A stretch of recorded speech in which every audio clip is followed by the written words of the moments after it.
If you thought Bayern Munich's attack was lethal last season, brace yourself, because what's coming in 2026 is on a completely different level. We're talking goals from every direction, defenders left spinning in circles, and entire backlines ripped apart. This isn't just an attack anymore, it's a full-blown nightmare factory engineered by Vincent Kompany, and every team in Europe is about to suffer sleepless nights because of it. But before we dive into what's coming, let's rewind for a moment and look at just how dominant they already were last season. In the Bundesliga, Bayern were untouchable. They finished streets ahead of Bayer Leverkusen, who sat in second place with 69 points, a gulf so wide it felt like two different leagues were being played. Even more impressive, Bayern only lost 2 matches in the entire domestic campaign, displaying a level of control and consistency that bordered on robotic perfection. Week after week, they suffocated opponents, dictated tempo, and picked teams apart with frightening efficiency. Germany was theirs, and it wasn't even close. But outside of the Bundesliga, the cracks began to show. In the DFB Pokal, Bayern were expected to go all the way, yet Bayer Leverkusen pulled off a shock with a narrow 1-0 win that ended their hopes. In the Champions League, they looked unstoppable in the group stage, obliterating one side 9-2 and sparking talk that this might finally be their year in Europe again. But when the knockout rounds came, Inter Milan exposed their flaws. A 1-2 loss in Munich, followed by a frustrating 2-2 draw in Italy, saw Bayern crash out earlier than expected. The Club World Cup told the same story. They annihilated Auckland City 10-0 in their opener, only to hit a brick wall in the semi-final as PSG shut them down with a ruthless 2-0 win. It was a painful reminder that while Bayern could crush anyone in Germany, something vital was missing against Europe's elite. For Kompany, those setbacks weren't failures, they were lessons. The defense had held firm enough, but the attack needed more layers, more unpredictability, and more weapons. He set out to build an offensive unit so complete that no team in the world could lock it down. And that process began with the right wing. Enter Michael Olise. If there was one player who transformed Bayern's attack into a nightmare last season, it was him. In his very first full season at the club, Olise produced a staggering 20 goals and 23 assists, numbers usually reserved for the most elite wingers in the game. Fans expected him to contribute, but nobody predicted he'd explode like this so soon. What makes Olise terrifying isn't just his stats, it's his versatility. He has the rare balance of creativity and end product, capable of both orchestrating play and delivering the final blow. On the ball, Olise is calm, composed, and completely unpredictable. He can slow the tempo to a crawl, glide past his marker with a sharp dribble, or suddenly accelerate and slice inside to unleash a killer pass or shot. His vision is elite. He sees passes others don't, threading balls between defenders, whipping in crosses with pinpoint precision, or slipping teammates through on goal with ease. Add in his set-piece delivery, and Bayern suddenly have a dead-ball weapon as well. The scariest part? This season, Olise isn't just talented, he's settled. He knows the pace of the Bundesliga, he understands the physical battles, and he's studied every defender he'll face. If last season was his breakthrough, this season could be his takeover. And with Kompany building an attack designed to unleash him fully, Bayern's so-called nightmare factory may only just be getting started. That means he's entering the new season with confidence, rhythm, and a razor-sharp understanding of exactly how to punish defenders. And when you have a player like Olise tearing defenses apart on the right flank, you need a striker who can take every half-chance and turn it into a goal. Enter Harry Kane. When you talk about the world's elite strikers, Kane's name is always near the top, and for good reason. For over a decade, he's been a guarantee of goals at the very highest level. Last season at Bayern proved it once again. 41 goals and 14 assists across all competitions. Those numbers aren't just impressive, they're outrageous.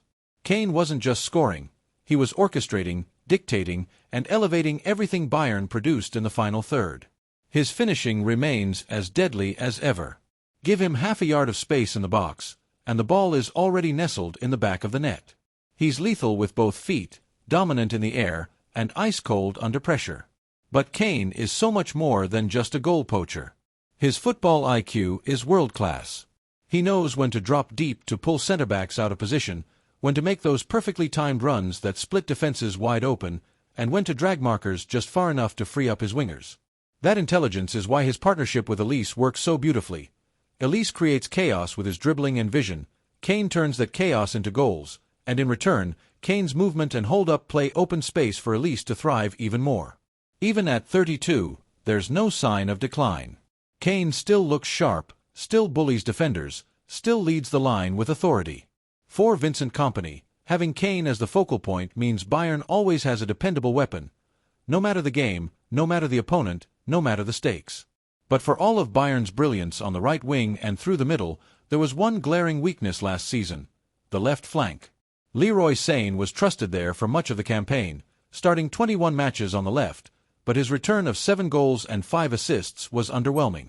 For a team chasing European dominance, that simply wasn't enough.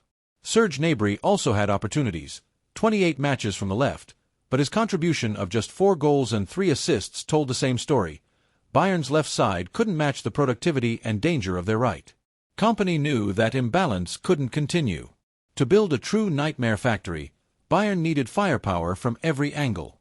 And that's exactly why he moved for Olise and Díaz. The Colombian winger is a completely different beast, explosive, fearless, and devastating in one-on-one situations. He's the type of player who can pick up the ball near the halfway line and drive straight at defenders with no hesitation. His first few steps are lightning quick, which forces defenders into an impossible choice: stand off and risk letting him run at full speed, or close him down and risk being burned. He thrives on directness, on breaking defensive lines with sheer pace and aggression. For Bayern, Díaz isn't just another option. He's the missing piece. A left winger who brings balance, unpredictability, and danger to a side that already has world-class threats in Olise and Kane. With him, Kompany's attack finally has the variety, width, and relentlessness needed to strike fear into Europe's elite. But Díaz is far more than just pace and flashy dribbles.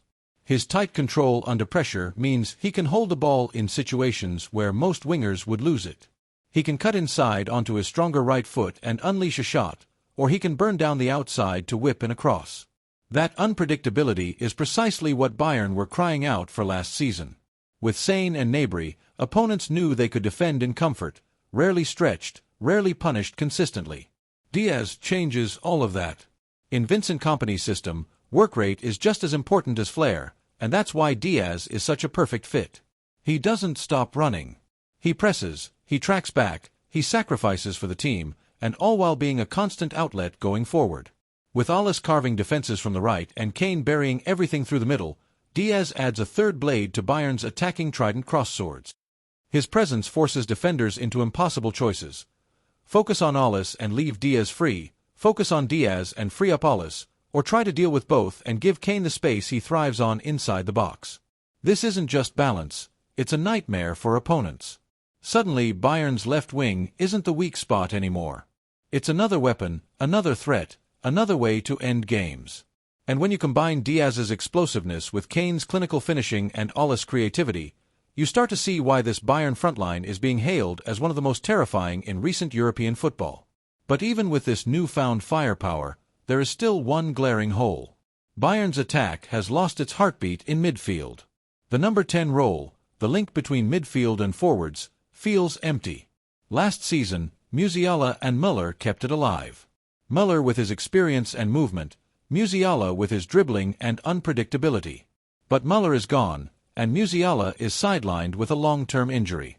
Suddenly, Bayern have no natural playmaker in that central role. Without Musiala, Bayern risk losing the magic that makes their attack fluid and unpredictable. He's the one who glides through tight spaces, the one who makes defenders second-guess, the one who unlocks Kane, Olise, and now Díaz with his quick, clever decisions.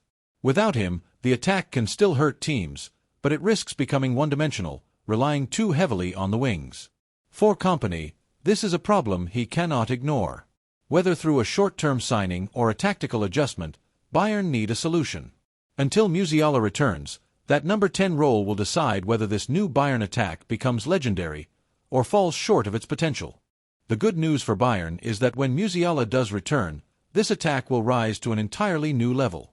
Picture it: Olise weaving magic on the right, Díaz tearing defenders apart on the left, Kane as the ruthless finisher in the middle, and Musiala pulling the strings in behind. That's not just an attack, that's a storm, the kind of setup that can overwhelm even Europe's elite defenses. But even with that firepower, there's one shadow hanging over Bayern, one issue that could hold them back, and it has nothing to do with the starting 11.